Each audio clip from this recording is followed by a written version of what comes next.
өзіңіздің жеке бақылауыңызға алсаңыз. Біздің бар өтініп сұрайтынымыз осы сол үшін ғана келгенбіз.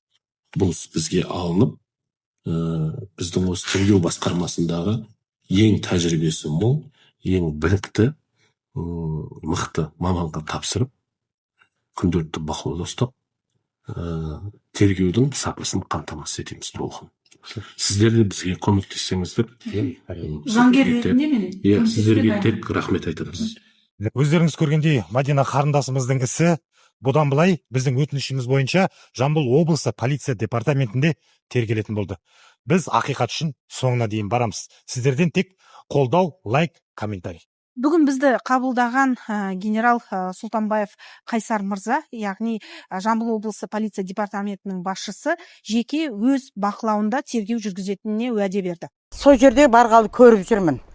Анша-мұнша күлмейтін де бала екен, мен отырам, көшеде отырам мен. Кімді бақылап, кім не істейтін бәрі. Мен бұл үйге ешқандай жаманшылық ойламаймын, жаманшылық әңгіме естіген емеспін бұл үйден. Енді елдің айтып атқан сөз әшейін лақадырон бе тол, өтірік бұның бәрі. Мадияр баламыз, бұл мына жерде бізде тендерден ұтқан балалар береді. Мектебіміз жанынан кішігірім шағын футбол алаң салынып жатыр. Сол жерде жұмыс істейді. 5 бала. Мадияр сол жерде жұмыс істейді. Қайда қазір? Мен сырташы сол жерде жұмыс істейді. Баладан мен келінді ұрады деп ойламаймын. Өзі момын, қой ауызынан шөп алмайтын бала.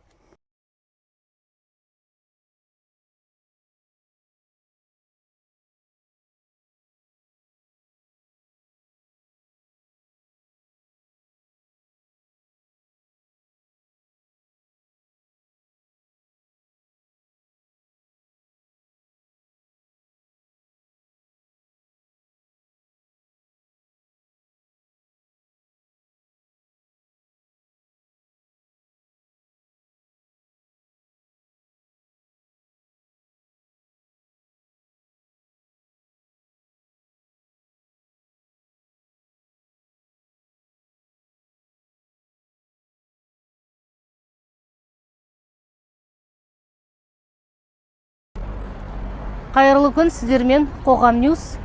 Біз қазір Жамбыл облысы Меркі ауданындамыз. Дәл қазір полиция бөліміндеміз. Күні кеше ғана қоғамдық резонанс тудырған Мадина Рашид қызының өліміне байланысты егжей-тегжейді білуге келдік. Дәл қазір полиция бөлімінде Мадина марқұмның анасы адвокатымен бірге полицияға түсінік беріп жатыр.